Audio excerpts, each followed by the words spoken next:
Hey everyone, it's about 6:30. As people are filtering in, I just wanted to get started and go over some housekeeping items. So again, everyone, thank you for joining us this Thursday evening. Today we'll be talking about fall and winter edible gardening with our instructor, Suzanne Bontempo. And of course, this is sponsored by the city of Hayward. Oh, there she is. Um, and also thank you to Bosca as well for helping us organize this event. So with that getting started, let's just go over some participation today is via Zoom. And everyone is muted by default, but periodically we will pause for questions at the end of the class. Of course, we also have time for questions. You can either raise your hand, this will work, either raise your hand when the time comes and we can call on you and unmute you so you can ask some questions directly. Also, if you look up at your bar, there's a Q&A section as well where you can type in some questions that will be read out later.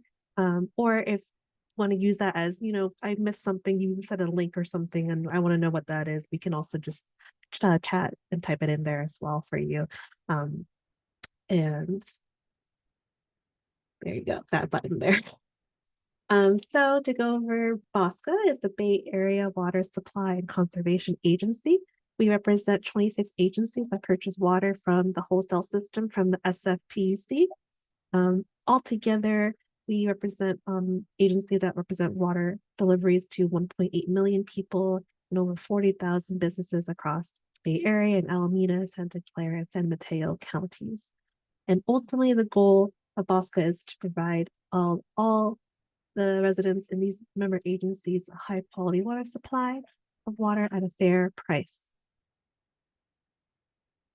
So the objective of these classes that we put together every fall and the spring is because we recognize that outdoor water use represents one of the single largest untapped opportunities for water conservation. And also we want to encourage outdoor water use reductions through the use of water efficient plants made with plant designs and innovative techniques and things of that nature to help conserve water and ensure that future water supply needs of our communities will be met. Just as you go through the class and thinking about, wow, it's a really great idea. How can I do this in my own garden? Well, luckily for you, if you live in the city of Hayward, we have many water conservation rebates available to you. Most notably, you might be interested in the long conversion rebate program or the rain barrel rebate program or the smart irrigation controller rebate available to you. And if you also don't live in Hayward, luckily there we have many member agencies who are part of BOSFED offer similar, not the same kind of programs. And you can always look up your city and see what they offer to you and most likely offer these kind of similar rebates. So, but if you're a Hayward resident, that link over there, hayward.ca.gov/water-conservation, or just go on our main website. It's a direct link there as well, and you can look up how you can apply for those. I've also listed some additional resources here. If you want to look up some more information about specific plants or how to design your own garden, and all those 3 resources are excellent resources for you guys. And also listing some other things that you can help if you're a city Hayward resident. We have a Access Hayward to report water waste. If you see any wasteful practices, feel free to contact us using that number or Access Hayward link to report that to us. And if you want to keep in touch, see if there's any upcoming programs. We have, for instance, more notably our compost giveaway program coming up in the next month. If you want to, convert your own lawn and need some free mulch, we do offer that. And you can sign up to be notified at our leaflet newsletter using the link. Also on our website, if you just search for leaflets. And if you want to just call or email us, if you want to be notified of that as well, or any upcoming things or anything else comes up during the program that you have any questions about, I have our number down here and our email as well. So with that, I'm going to leave with this very lovely table of upcoming classes that we have coming up if you're interested. and I'll leave it to Suzanne to take over and give it for themselves. All right. Thank you, Michelle. Of course. Should I stop sharing or are you able to take over? I think you'll have to stop sharing. Okay, I'll do that right now. Okay, beautiful. Okay, here we go. Thank you, everyone, for joining us this evening. I am Suzanne Bontempo, and I am going to talk to everyone tonight about fall and winter edible gardening. Let me just get all my things. Okay, great. So I'm going to go through slides for maybe about an hour, and then I'll leave time for your questions at the end. I will answer all of your questions that you might have. And Michelle, if you have any that you're typing into the chat or the Q&A that Michelle can answer, she might answer a couple for you in the meantime. But I'm going to walk us all through how to set your food gardens up for success, which types of plants are most water wise. I'm going to kind of talk a little bit about the differences between growing food from seeds versus starts, how to maintain and water our gardens efficiently. We're going to touch on winter fruit tree care, and then I have some helpful gardening resources that I'd like to share. So let's get started by reviewing how we would want to set our gardens up for success. So first we want to understand how much sun exposure we have. Now, keeping in mind that we are moving towards the winter months, the sun is much lower on the horizon. We're having shorter daylight hours, but it's also a good idea to kind of, understand how that sun is moving across your property right now. And just take note where you are going to be planting your winter garden or the areas of the garden that you'd like to add some food crops or plants that produce food. Note if those areas are going to be in full sun, which is going to be 6 hours of direct sunlight or more, or if it's part sun, part shade, which is 3 to 6 hours of direct sun, and understand the morning hours are going to be preferable, or I should say, just take note if it's the 3 to 6 hours in the morning or in the afternoon, noting that the afternoon sunlight is much stronger or hotter than the morning sunlight. So that's something to keep in mind. Dappled sunlight would be filtered sunlight all day, and shade would be no direct sunlight. But understand there is a difference between like dark shade and bright shade. Bright shade is usually a little bit lighter, and that's something also to keep in mind when we are doing some research to understand which plants we want to introduce to our garden. Since we are moving into the cooler season, we are looking at cool season crops or plants that thrive in the cooler part of the year, and they are going to prefer temperatures that are 75 degrees or cooler. However, it is not unusual for us to get a nice hot day like we got today, hopefully not in the 90s, but understand if we do get a period of heat, then it could stimulate the plants to bolt or to start to push a flower stalk. So something to keep in mind. So now we want to consider a couple of things that I would like to review with you is, are you going to be planting directly in the ground? And if so, are gophers an issue? Do you have gophers in the area? Maybe not in your garden, but are they in a neighboring garden? Because if so, trust me, they will come and find any plants that you put in the ground if they're not protected in some type of gopher baskets or so forth. Or are you going to plant in a raised bed? In a raised bed, there are some benefits. One, we can line the bottom with gopher wire to prevent gophers from coming in. And we also can isolate the water to just that raised bed. So when we plant in raised beds, we're actually going to be using less water, or I should say, we're going to be much more water efficient than if we were to plant straight in the ground. Or are we going to plant in a container? A container is going to share similar benefits as a raised bed. Of course, gophers would not be able to access it, and we will be able to isolate the water to just that container. This would be ideal for patios or decks or smaller garden spaces. Just want to make sure whatever your container is, it does have draining holes. The water will need to drain through the bottom of that container.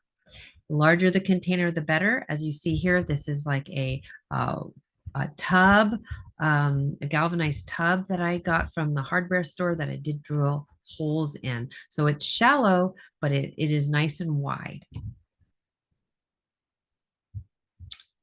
Then we want to consider what plants we'd like to grow. Oftentimes, it's going to be the food that we like to eat. So, cold season plants are going to look like maybe onions or carrots, broccoli, radishes, garlic, lettuces, chard, peas. Those are all what's pictured here from my garden.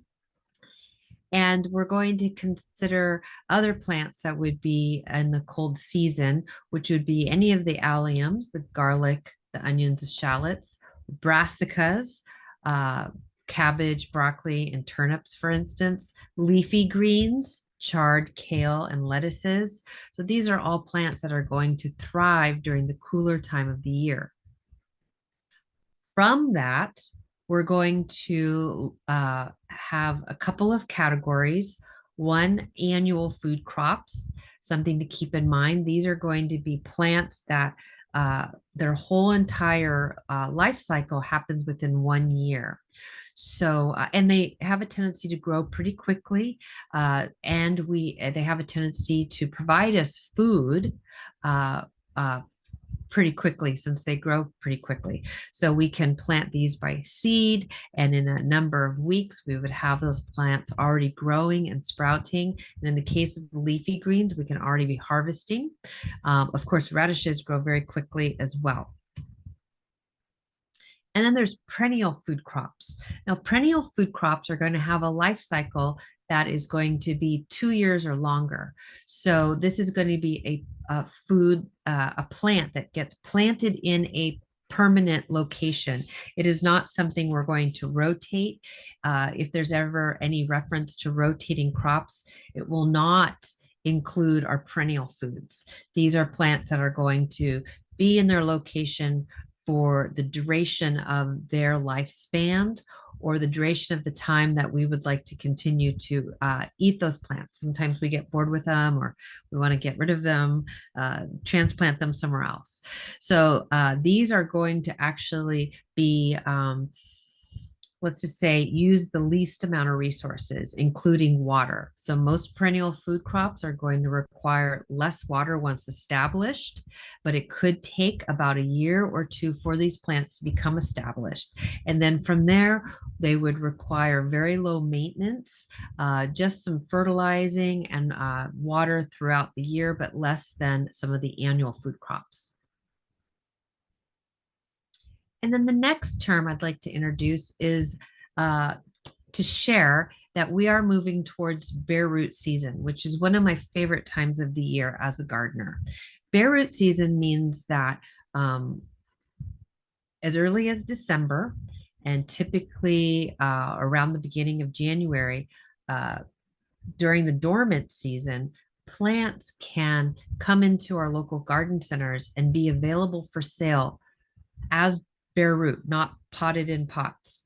Some nurseries will pot the bare roots into pots, but they're still considered bare root. And these are going to be plants that are going to be very economical to purchase. They are younger plants, and we're going to take them home and we're going to plant them. And then they will take a few years for them to really start to become established. But it's a really great way to introduce deciduous fruit trees such as apples, plums, or pears, assortment of berries such as blueberries, caneberries like these raspberries, strawberries, as in the previous picture, fruiting vines, and perennial vegetables such as the artichokes, the asparagus, rhubarbs, and so much more. And essentially, this is what you get. These are some bare root strawberries. They are usually in a bucket or tray of soil at the garden center. And then you pick your plants, or they'll come bundled, and you're going to buy them at a very good price. It's very economical, and these strawberries will produce fruit within the first year, believe it or not. And then garden herbs that would be appropriate to plant at this time of the year or in the coming months would be, we have annual garden herbs such as borage, cilantro, and parsley. Cilantro you will find in seed only. You will not find cilantro plants, but from personal experience, putting the cilantro seeds out now provides you with an earlier plant that is available to harvest in the late winter, early spring, especially if we have a mild winter.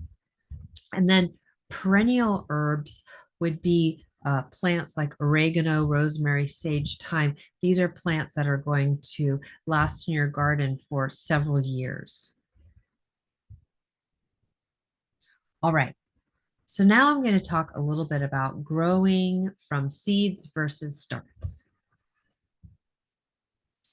So when we go to the garden center, we have some choices. When we either are going to buy a pack of seeds, or we're going to buy a plant that has these plant tags in them.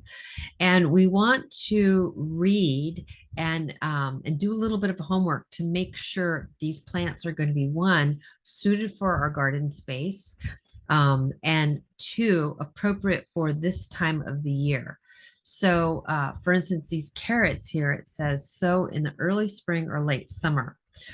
We can push it to the very beginning of fall, but pretty soon, I would say in another couple of weeks, really the cutoff would be the beginning of November, because we have, I mean, this package is designed for national, and most places will already start to get snow, but we live here in the Bay Area in such a mild climate that putting some carrot seeds in now is not too late. Um, and then lettuces. Lettuces are also going to be appropriate for this time of the year. So here you can also see that it will be how many days until harvest once they've germinated. And of course, if you're buying the plant, that plant has already germinated. And so you can see how many days until we can really start getting some food. But to be honest, with the lettuces, once they're, large enough, the leaves to harvest, you could start harvesting just the outer leaves. And so when we're growing from seeds, we want to make some decisions if we're going to start the seeds into starting pots, such as like a 6-pack or so forth, or if we're going to directly sow them into the soil. So these are some things to consider. If we're starting them into starting pots, oftentimes we can start that in our inside the house, where there's a bright window, but it's protected with regular temperature. That is, that there's not going to be a broad temperature exchange, or that it's going to be fairly steady through the whole time that it is there getting before it gets germinated, pardon me. Or outside, if we direct sow, sometimes we would want to make sure we've covered that soil area, or where we put the seed. Sometimes we just want to cover that area with a layer of row cover, just to lock in some, to reduce the water evaporation rates, and also to keep the temperatures more moderate. Or we can buy the starts. So we can go to the garden center and we can buy plants that are already ready to plant. They're either going to come in a 4-inch pot, or they're going to come in a 6-pack. But the beautiful thing is that you won't have to thin them, which I'll explain in a minute. If they're overcrowded, when we do put seeds in, sometimes it's hard to just perfectly space out those seeds. So sometimes we'll put a couple in at a time, and we might have to thin them out so that they have enough space to grow. And we also won't have too many plants. If we're just have a small space, maybe just buying the plants as a start is better suited for us. Another benefit is that you can plant more variety. So you can have plant a variety of leafy greens, for instance, or a variety of that type of plant. And sometimes when you buy a cell pack uh, at the garden center, it comes with a lot of plants. So this lettuce, I love it when I can find a cell pack that is loaded up with a lot of plants. Now, this will take a little bit of time. You'll take that cell out and very carefully with that plant stake or maybe with a toothpick you're going to kind of comb through the roots and separate them and then plant them a few inches apart in accordance to what the plant is and how much space it'll need once it starts growing. But you can get a lot of plants that have already germinated and started to grow this way for usually under $5 or $6. So here's an example of what I was talking about. We're going to take the tag and we're going to start to open up and separate if it needs separated, or in the least, if it's a single plant, open up the root zone a little bit. We're going to be gentle, but we want to start to encourage those roots to grow out. We don't want them to stay the same shape of the pot or container that they're coming out of. And it's best to plant in clusters or on a diamond grid or in a hexagon pattern.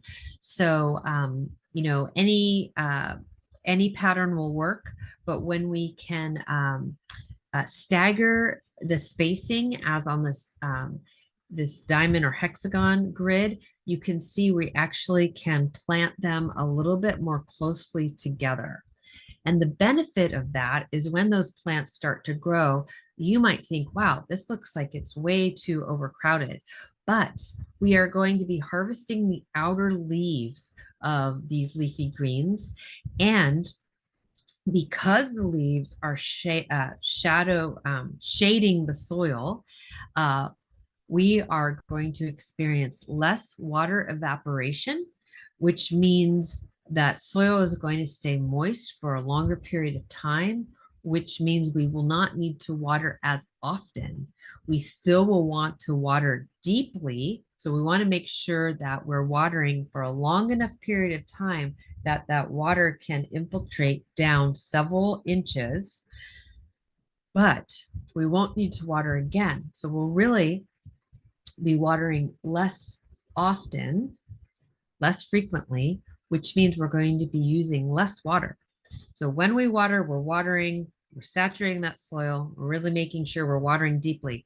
Then we're not watering again until that soil has dried out a few inches. When the plants have grown closely like this, they're shading that soil, less water evaporation. The other benefit of this is that those leaves are shading the soil and the root zone, keeping that root zone cooler. So if we have a hot day like we had today, the root zone is going to stay nice and cool. Those leaves are insulating the root zones, which is going to be a benefit for these cooler season plants. And then some crops grow really quickly, such as arugula or lettuces. So we want to practice succession planting for those fast growing crops. So that means we're going to map out our space, such as this raised bed, and we're going to start and put out some lettuce seeds or radish seeds or whatever that crop is. And we're going to let it grow. Maybe it's just going to start germinating, and then we're going to get the next row in, and we're going to let that one just start to germinate. When you start to see the little greens pop up, then we're going to do the next row. And then we'll start to harvest the very first row. But this will allow those fast growing crops, we'll be able to extend the season. So we'll be able to enjoy food such as these radishes or lettuces for a longer period of time. This is pretty fun.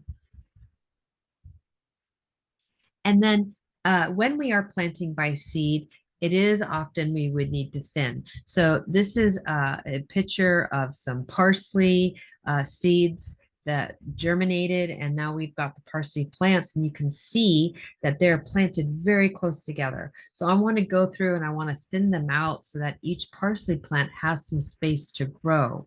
I can then instead of throwing those plants away, if they are, a couple inches, I can, just trim the tops and put them into my salad, or, enjoy them as a topper on some soup or any dish. They are still going to be edible and delicious. They're just going to be tiny, and they might have a sweeter flavor because of that. So just keep in mind, we might have to thin some of the plants when we're growing from seed. And then another uh, item I would like to share are cover crops.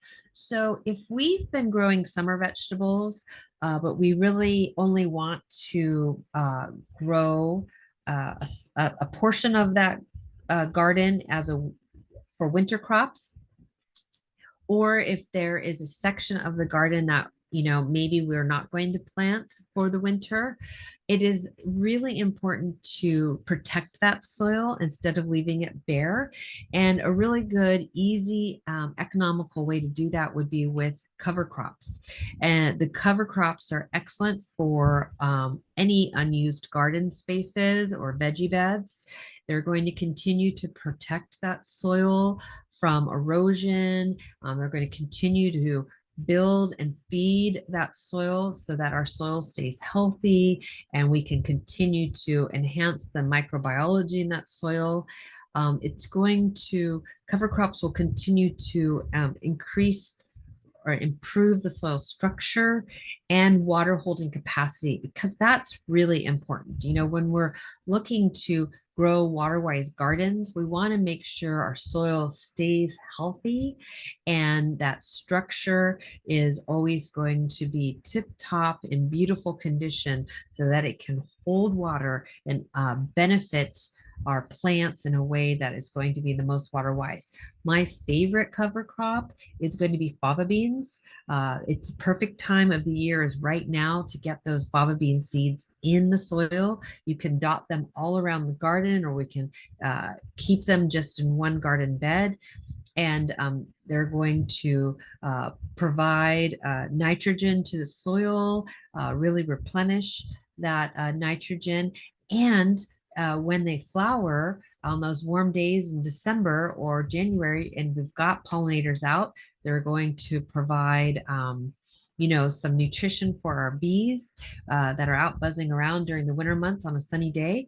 And the fava bean tips are delicious to trim the inch or two or three and saute them with a little sesame oil and garlic, and that's just delicious. So this is one of my favorite cover crops that's just so easy and easy to find at your local garden centers and easy to grow in the garden. All right, now it's time to plant. We've decided what plants we want. We have our plan. And so now let's look at how we plant the garden up. So it's really important to always focus on building healthy soil. And we're going to do a lot of that by adding compost to the soil.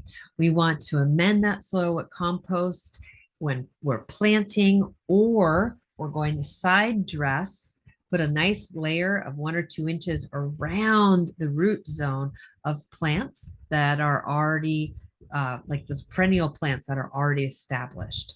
So this is the time of year to get that layer of compost out around the root zones of perennial food crops, or we're going to mix that compost in the soil at time of planting. Our goal is to have a nice, rich, healthy garden soil with about 5% of organic matter in that soil. It's not a lot, but that's going to be enough to improve that soil structure, to increase the plant's ability to access water and nutrients with ease, and above all, increase the water holding capacity.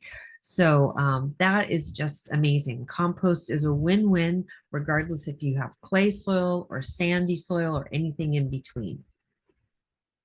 And then, depending on where we're planting, if we're going to go buy compost, we're going to look for planting mix or planting compost or soil amendment at the garden center to add to our raised beds or for our in-ground planting.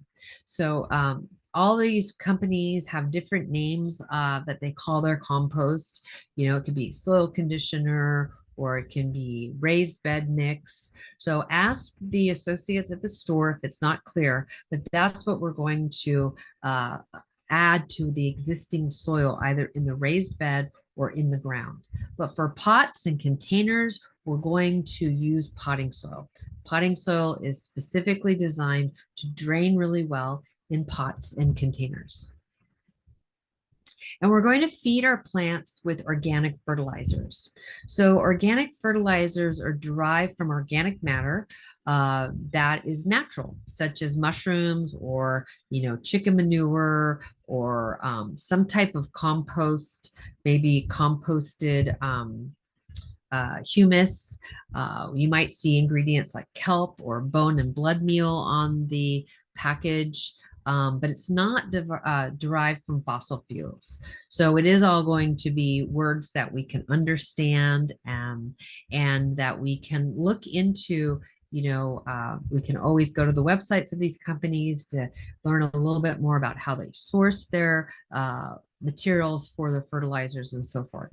Organic fertilizers are always going to have lower NPK numbers, and they are going to contain the micronutrients that are so important for our plants. And they're going to be actually feeding the microbiology of the soil so that the plants, those roots of those plants, can take up that nutrients on an as need basis, something that's going to be more natural for them. So those plants can take up those nutrients when they need it, as opposed to having an artificial stimulation of food, which synthetic fertilizers provide, which would be unhealthy and not sustainable for that plant over the lifetime of that plant. And those NPK numbers, some of you might be asking, what the heck was that? What does that mean? So the fertilizers are always going to organic fertilizers will be a combination between the macronutrients, the nitrogen, the phosphorus, potassium, and micronutrients, which will be some other minerals such as iron, zinc, and copper. But the nitrogen and phosphorus and potassium, those are considered the NPK. So N for nitrogen means it's greening up the plant. So you can think about it's feeding the above ground growth. And then the phosphorus, which is the P, it's going to feed the parts of the plant that reach down into the roots and help produce blooms. So this is important for plants that we really want to have more flowers. More flowers might produce more food. So in the case of, let's just say tomatoes, we're coming off of our summer season. Many of us are growing tomatoes. We want more flowers so we can have more tomatoes because the tomatoes come from those flowers. So phosphorus would be an important number to, make sure we have that balanced or maybe slightly higher. And then the potassium, which is the K, is going to promote all around healthy well-being. So you could think of the NPK as up, down, and all around. And earthworm castings. Earthworm castings are kind of a superfood for food crops. You can think of earthworm castings as a combination right between compost and fertilizer. It's not really compost, it's not really fertilizer, but it contains an amazing amount of nutrients and minerals that are essential for growing resilient plants that are incredibly healthy that will thrive. These earthworm castings contain important enzymes and beneficial bacteria and humus that the plants will thrive on. it provides dynamic root growth and plant structure. So you are going to see happier and healthier plants when we're adding earthworm castings to the soil, in addition to that compost and that organic fertilizer. Um, and the other cool thing about earthworm castings is that we're going to see less pests and less diseases, because there are those enzymes that help make that plant more resilient, and so healthy that is going to be less inclined to have pests and diseases.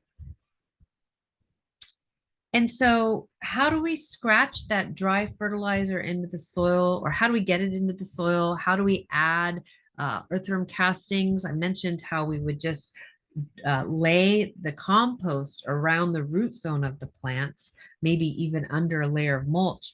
But for dry fertilizer or for those earthworm castings, we actually just want to kind of scratch it into like maybe the top inch of the soil around the root zone without disturbing the plants. We can also just put the fertilizer and earthworm castings into the planting hole at time of planting. But for plants that are already planted, we would want to just kind of lightly scratch it in without disturbing those roots. And there's liquid organic fertilizers that are very easy to feed and apply throughout the growing season. So typically once my plants start growing, I will then switch and start feeding with organic, liquid organics, because I'm just going to mix them with water in a watering can. And then I can easily feed throughout the growing season. It's typically you're feeding about 1 or 2 times a month, according to the label, the directions on that label of that product. And it's that easy. We're just going to add the liquid fertilizers to water in your watering can, and you can just water it in. All right. So now I'm going to dive in, pun intended, to how to water efficiently, because this is a category that I find is really hard for many of us to understand. So a couple of things I'd like to share is that we're going to irrigate and water differently as the plants grow. So this illustration or this photo, I just love it because we're starting to see the seed is germinating, just starting to germinate on the far left. And we're still watering that top 1/4 inch, maybe 1/2 inch of soil. Okay, so we want to make sure it's still staying evenly moist. We don't want that little tiny root here to dry out too much, if at all. We want to just keep it very lightly moist. But then as that root starts to grow a little deeper, we're going to be applying more water. We're going to make sure we're adding more volume of water so that water can go down. And on the photo on the far right, we really want to get that water down 3 inches. And then when we're watering that deeply, we want to make sure we've let the top, let's say, inch of soil dry out before we water again. If we keep that soil constantly wet, we're actually going to drown the plant, so to speak. We are going to see that plant topple over and die because it was not able to dry out. So we do want to find that nice balance of keeping everything evenly moist, but letting it dry slightly as it starts to mature. So we're going to use water to grow deep root systems as that plant becomes established. If we are buying the plant, or if we're growing the plants in little starter pots, we are going to then take the pot off or take that plant out of that pot, and we most likely will see the roots in the same shape as that pot. So we're going to lightly kind of massage those roots or separate those roots a little bit, or even use that plant tag to start to encourage the roots to grow out, as I noted in an earlier photo, because we eventually want those roots to start to grow out and down, as in the illustration on the far right. We want to water deeply and evenly around the circumference of the plant's drip line. Okay, so this is this is really an illustration of a shrub or a larger perennial. But let's just use our imagination and pretend it's that 4-inch plant. Of course, we wouldn't be watering the 24 inches down, but we would definitely be watering a good 6 inches down. So it's all going to be relevant in proportion to the plant. So we want to make sure we are always going to water a little bit deeper beyond the root zone so we can drive the roots deeper over time. Remember, roots are only going to go where the water goes. And we're always watering at the outer perimeter of that plant's canopy. The outer edges of that plant is where we're focusing the water. So here are some more illustrations. We're going to use that water to grow deep root systems as that plant becomes established, focusing the water on the outer edges of that plant or the drip line. Okay, so in the top right, there is an aerial illustration looking down on the plant. Of course, these are illustrations of trees, but this can apply to kale plants, to chard plants, to artichokes, to strawberries, whatever the case. And we're going to water the outer edges of that plant because you see those little fibrous root hairs. Those are the roots that are going to be absorbing nutrients and water. So that's where we're going to focus our fertilizer and our watering. Bottom right picture is a side view. So that blue band is where we're focusing the water and the fertilizer when we are going to feed it. And then the illustration on the lower left just shows if we're watering shallowly, we're going to grow shallow roots, which will dry out very quickly. And if all of a sudden we have a couple of days that are 75 or 80, that water is going to evaporate out really quickly, and it's going to wait until we're watering that plant again. And over time, that will become a stress for that plant. But if we water deeply, we don't need to water as often, and that plant will be more water wise. It will use less water once established than a plant that is shallowly rooted because we've been watering shallowly. I hope that makes sense. And then some of you might ask, well, how much water do my plants need? How often do I need to water? And I'm going to share that that really depends. It depends on all of those microclimates of your garden. It depends on how established the plant is, or if it's a newly planted plant. It depends on the sun exposure, if there's wind coming through. It depends on the type of soil you have. If your soil is more clay-like or more sandy, it depends if you have a nice 2-inch layer of mulch on top of that soil, protecting that soil to reduce that water evaporation rate. How do we know? We're going to stick our fingers in the soil. If you don't want to stick your finger in the soil, you can get a moisture meter or you can get a trowel to see, after I watered my plants, did that water get deep enough? Because remember, we want that water to get beyond the root zone. But oftentimes, especially for those of us that are hand watering, we think we've watered really, really well. But it's always a good idea to check to make sure that water got deep enough, because I will share from personal experience, as someone that feels like I know what I'm doing, it doesn't always happen. Sometimes I'll feel like I watered so well.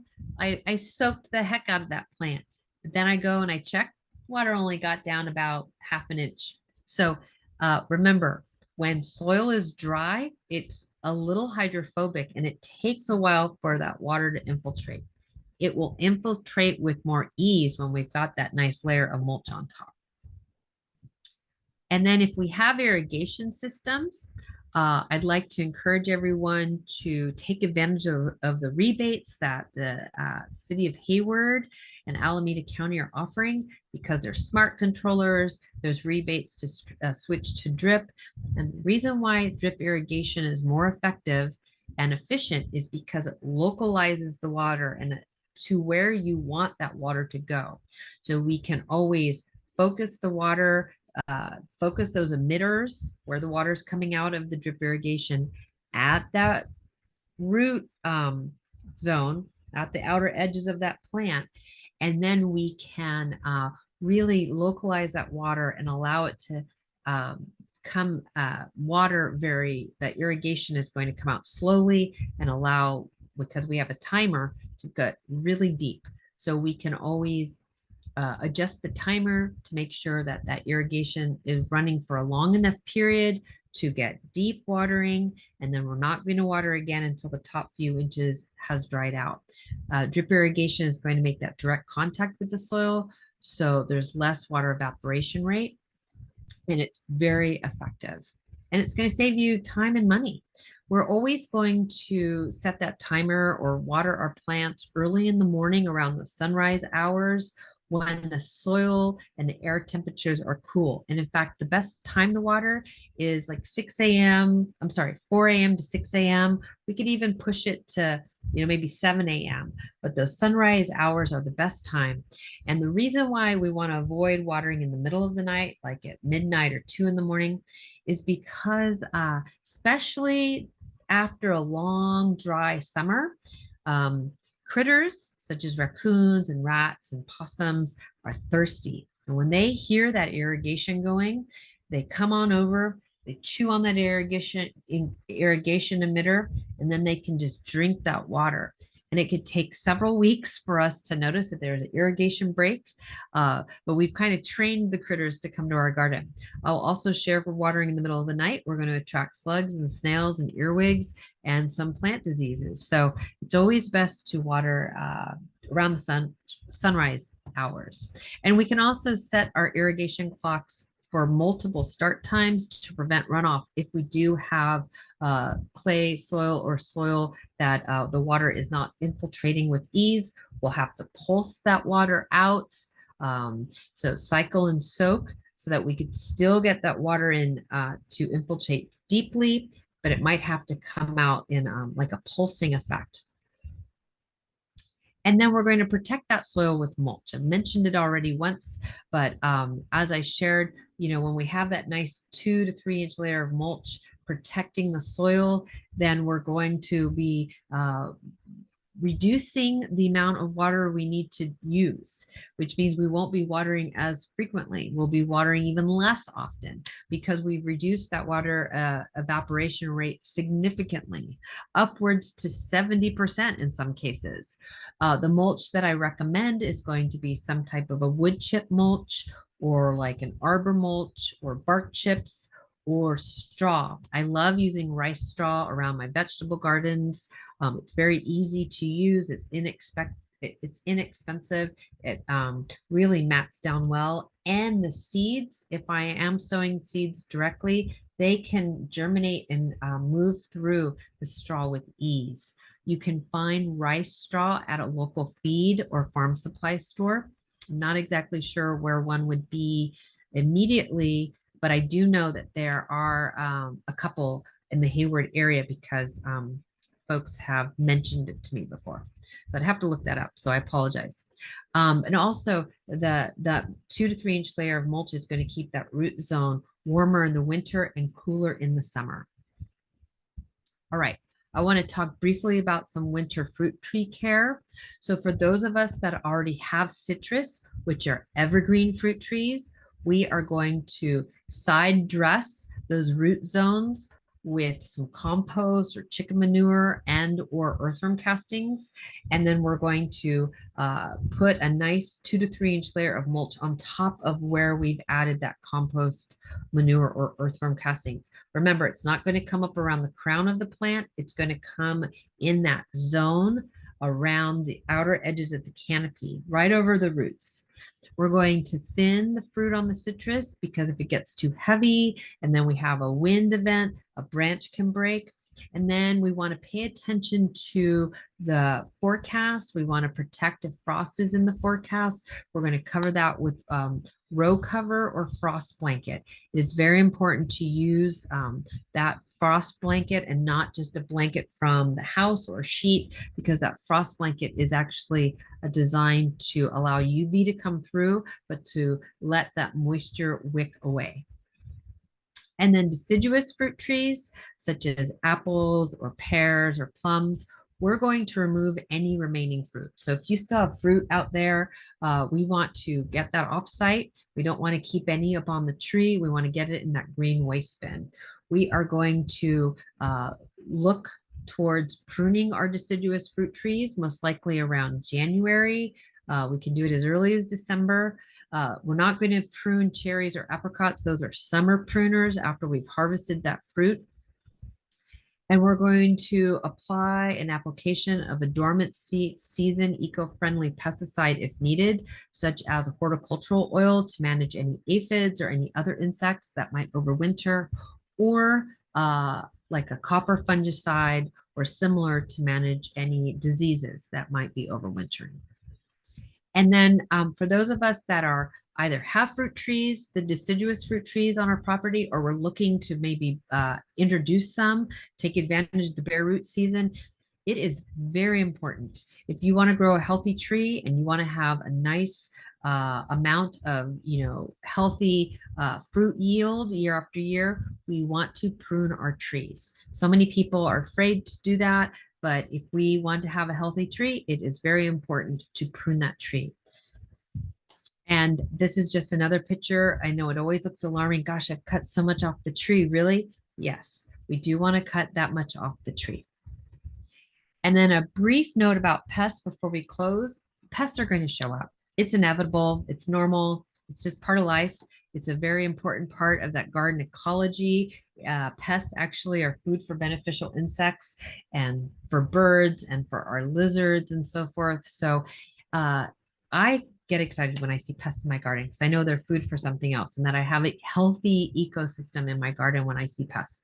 However, we always want to identify that pest. We want to evaluate the threshold of tolerance because some pests, as I mentioned, are okay and welcome. And maybe that pest is eating the leaf of a plant that I'm not going to eat.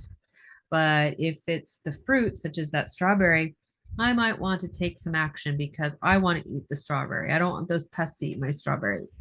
We want to address the cause. Sometimes the plants are stressed because the irrigation, maybe we're watering and keeping that soil too wet for too long. Maybe they're getting too much sun or not enough sun. There's a lot of reasons why plants can get pests, oftentimes if they're stressed. So that's something to look into. If we need to use a pesticide, we're going to always choose eco-friendly products only. We're always going to read that label and make sure we're applying it in accordance to the label. And we're only going to apply it to the pests. We're going to spot treat. We're not going to spray down the whole garden because we can risk killing off beneficial insects. We're always going to avoid applying pesticides to any flowers. Even eco-friendly pesticides, if they're still wet, can impact pollinators. We are never going to apply a pesticide if there is a frost, if there is a heat event or a rain event in the future of 24 hours. We're going to apply at the end of the day when our pollinators are less likely to be active and that's when the day has cooled off. If it's the middle of winter and we've had a nice cool day, in the 50s, you can apply during the day, no problem. Oops. And then just really quick, these are, since there are a lot of urban critters out there that I hear about every single day as a pest educator, these are some new tricks that we all of us gardeners use nowadays. These are just some pictures I saw on Instagram of the way other people are protecting their food crops from rodents and from raccoons and squirrels and birds and so forth.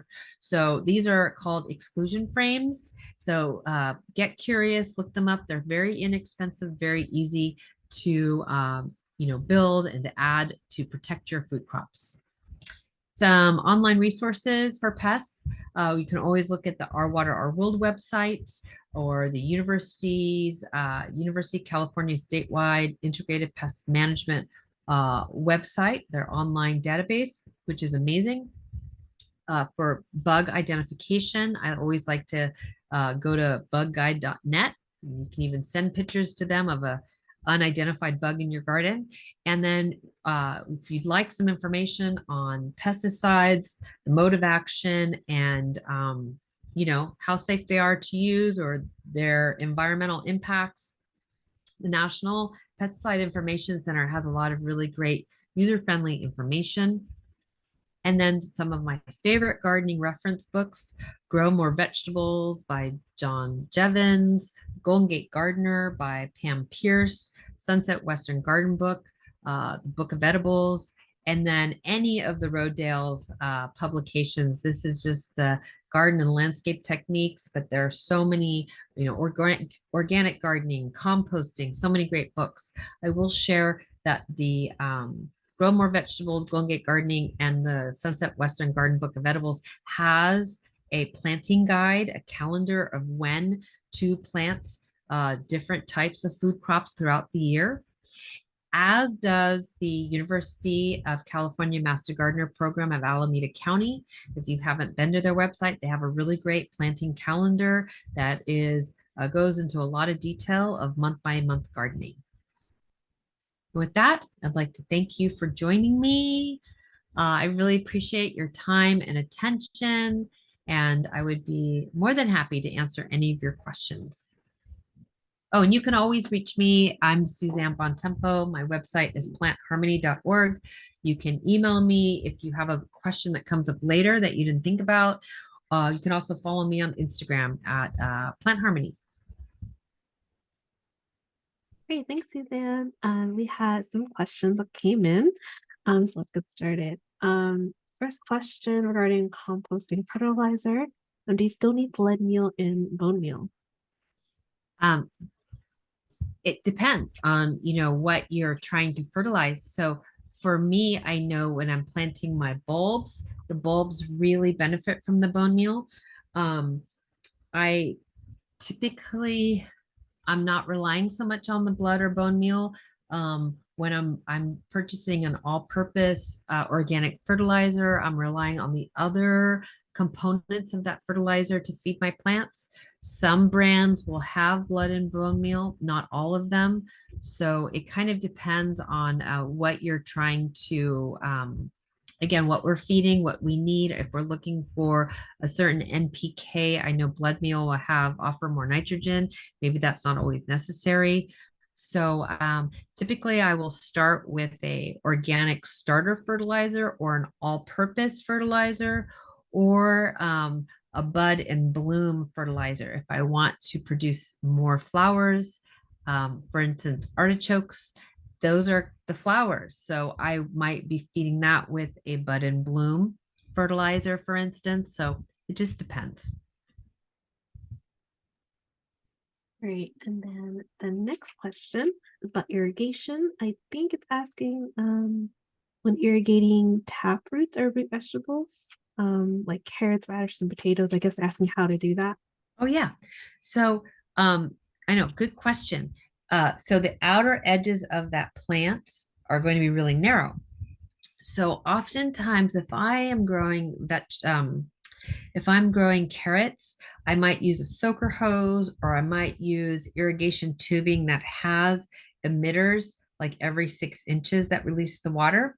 And then I'll make sure I have the irrigation run long enough that the water can spread out and kind of saturate the 3 inches on the other side, or make sure all of that soil is getting watered evenly and deeply. And so depending on the carrots or the tap roots, if it's like kohlrabi or parsnips or something, you might just want to make sure that water is getting down about 6 or 8 inches. Okay. For our next question, someone asked, does rice straw decompose and become compost? And how often do you need to replenish mulch? What a great question. So rice straw actually is one of the slower to break down because of all the high silica content. So that's one reason why I really like the rice straw. I get the most bang for my buck. Uh, it really will last a good year and a half, maybe even 2 years. But I usually am replenishing every year, usually in the spring season. Well, it kind of depends. I'm about to start planting. I always plant my garlic and shallots on Halloween or very close to Halloween. I happen to have a fresh bale of rice straw here, so I will top with a fresh layer, unless the rice straw is still looking really good where I have my green beans. I'll be cutting those down, and that I know it that was fresh from the spring, so it might still be in good shape. Does last a long time. In the second part, how often do you need to replenish the mulch? If it's rice straw, you won't have to replenish as often. If it is arbor chips or if it's bark chips, depending on how large or small those particles are, smaller particles will decompose more quickly. Larger particles can hang on, and it could take a year or two for larger bark chips like arbor chips to break down. So it really kind of depends. Right, thank you. And then we have another question about fruit trees. And this for your pruning section. Do you meet, how do you, I guess, harvest and prune fruit trees? Like they mentioned pomegranates. Okay, so pomegranates, good question. So that's slightly different and oftentimes grown as a shrub. It is a rare occasion that you'd see a pomegranate as a single trunk and then like a canopy. So the best way to prune a pomegranate is when the leaves have dropped, you can see the structure. You really can see the structure. And then you can go through and kind of thin or have the branches kind of, you can prune them so they're almost like layers. I would encourage you to look at that book, which was let me just see really quick. I forget. It's Pruning Fruit Trees. It's a book I've had for a cajillion years. How to Prune Fruit Trees, and it is by Heck Martin. What's his name? J. Martin, something like that. You can look it up online, and it's it's really very simple, but it is really right to the point. There is not a lot. It's just very basic, very user friendly, very exact. Tells you exactly the recommendations to where to cut, and has some really nice illustrations. So it is one of the better books. And all the garden centers in the area, you can go to Regan's, you can go to Dale Ace. I believe they sell it also. Um, who else is over in that area? I know Evergreen Nursery in San Leandro, the Grand Lake Ace Nursery, they all will have this book. Think I found it. It's by R. Sanford Martin. Yes, yes, thank you, There thank you you, go. thank you, thank you. Yeah, it's a really great book. Yeah, it's been around for decades. Okay, great. I'm gonna look that up now myself. Okay, our next question is about our favorite thing, aphids. This person says my herbs tend to get infested with aphids, so I just spray homemade fertilizer on the specific leaves or the entire plant. Also for small herbs and pots to be only watered during the periphery. Periphery? I'm sorry, my English Yeah, is bad sometimes. I understand. When aphids are on potted herbs, that's usually telling me that the plant is either getting too much water or not enough water. Maybe that soil is drying out for too long of a period. When we're growing in pots, especially smaller pots, it is a little bit more challenging and not unusual for plants to get those aphids or other pest problems. Sometimes whiteflies. I will share whiteflies are oftentimes an indicator of overwatering, as are the aphids. So you can wipe the plant, just wipe those aphids off.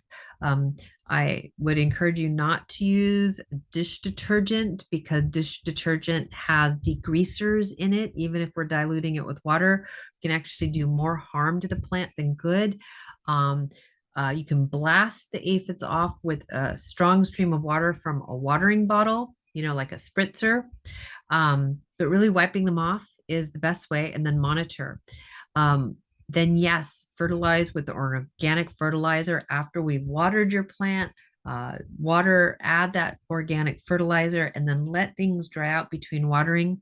You might even need to get a moisture meter to help gauge how wet or dry the soil is, because though the top might seem like it's dry, oftentimes in a container, the bottom is holding on to more water, especially if it's not draining well.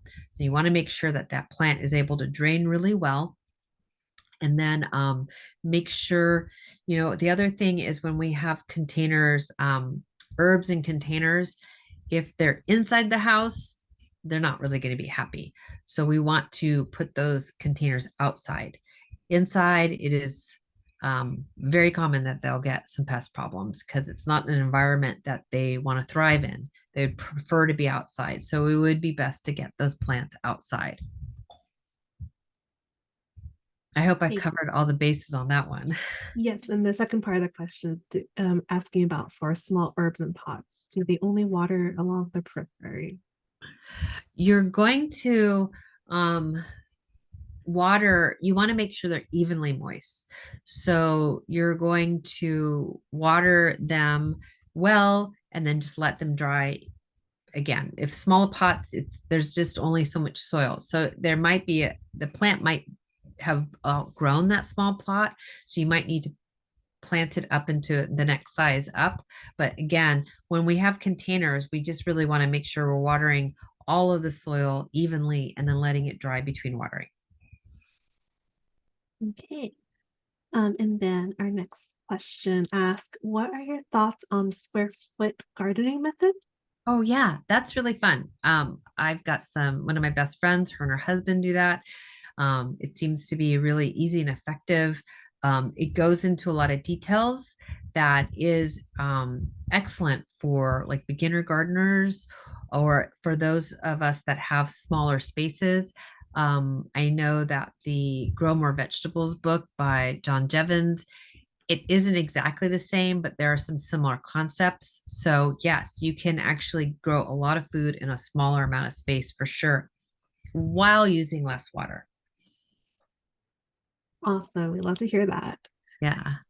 Our next question asks, how do you protect tall vine peas from birds eating leaves before you get to actually get the peas? Yeah. So you can make one of those exclusion, cages out of that 1/4 inch hardware cloth or 1/2 inch hardware cloth that's on a frame. You can make a frame and put the bird netting. One of the pictures was a frame around, that was attached to the raised bed that just had bird netting kind of, tied at one end to secure it. Those would be the best ways. You can try scare tape, which is like a reflective, like hologram tape, or hanging CDs in the area, and it blows with the wind, and the birds are get scared off. But for peas, I would just use some type of a frame with netting over it, the bird netting, and that would be very easy, very easy. Okay, and with that, that would be our last question. Any other last minute entries or raised hands? I don't see any raised hands either. Well, I think that's it. Susan, do you have any other closing thoughts or anything you'd like to plug? Yeah, no, thank you. Oh, I think there is a raised hand. Oh, No, I just really appreciate everybody's time and attention. And again, if questions do happen to come up later, or if you're interested in seeing where any more of my programs might be, you can always go to my website, plantharmony.org. okay. And with this raised hand, I'll let you unmute yourself. And yeah, there you go. Hi, Suzanne. Hi. Hi, thank you so much for all the information that you provided. I'm a new gardener, so I'm just trying to work things out. I've tried gardening in the past, small herbs, and I never managed to even have them thrive even for a few months. So this is the first time I'm actually able to do something about it, maybe because I'm just being a little more conscious. So I started growing some radish at home in one of these cloth bags. Oh, yeah. Um, yeah, I just started it now. It's about 2 weeks. So I was wondering what would happen to the soil after we are done with harvesting the whole thing. I mean, do we actually like throw away the soil or can we use it for crop rotation or something like that? What a great question. Yes, thank you for asking that. The soil is great. It's perfect. And if we're going to add, let's say we want to grow some chard or some spinach, We're going to put, if you feel like the soil maybe has been denuded of some nutrients, we can put a little bit of compost in it, but most likely you just have to add fertilizer. That organic fertilizer continues to feed the microbiology. The radishes had certain microbiology that was there specific for the radishes, but then when we add another plant, those minerals and that microbiology is there ready to make the next plant have, make that food available for the next plant. So it's really when we can keep feeding that soil. That's why, we never really want to, let's just say you're like, I'm not going to plant anything in this. I don't want to, I'm done. I want to give the radishes a break or growing a break. Then at least put the cover crop, at least put the fava beans in there, because they can thrive with a little bit more neglect. You'll still need to water, but not as often as the radishes. And they will continue to help that soil stay healthy, and it'll continue to provide nutrients for the soil. So we always want to have something planted. So it, like you said, maybe rotating the crops, but it's just always a good idea, because then, and then we're always going to feed with that organic matter or feed with the fertilizer. And that's just kind of this natural process that continues to evolve. And do we just keep doing this? Like, how many times can we do this before we have to throw away the soil? You or never can we have, just keep doing? You never Yeah. have to throw it away. Okay. No, Okay. in fact, like the potatoes. So I have those cloth bags, the felt bags I grew Yeah. potatoes in. The potatoes were in for several months. And I felt like the soil was kind of got glump. It was already not the best. So I already used soil that was kind of older, like to your point, soil that I'd already used, had already gotten a lot of use from other plants. From another container, and I put it into the bags, and now I put that soil after harvesting the potatoes. Now that's in pots, and I just put some herbs like mint and thyme and sage in the pots. So I put the soil into 5-gallon pots, and now I've got 4-inch herbs that I'm growing in those pots so that they can grow. So it's a soil medium. It's soil. It's beautiful. So as long as we're going to keep enriching it and feeding it and really taking good care, it can go through lots of cycles. Okay. Yeah. Thank you so much. That was really You're useful. welcome. You're welcome. And I'm sorry about raising my hand at the last minute. I just hope that No. I haven't gone beyond the time. No, don't apologize. I am happy to answer everyone's questions. Anyone else who has a question, please don't hesitate. That's what we're here for. I'm here to answer your questions. Yeah, thank Definitely you so much. welcome. I really appreciate it. Thank You're you. welcome. You're welcome. Okay. I see another raised hand. Oh, good. Let me call on this person.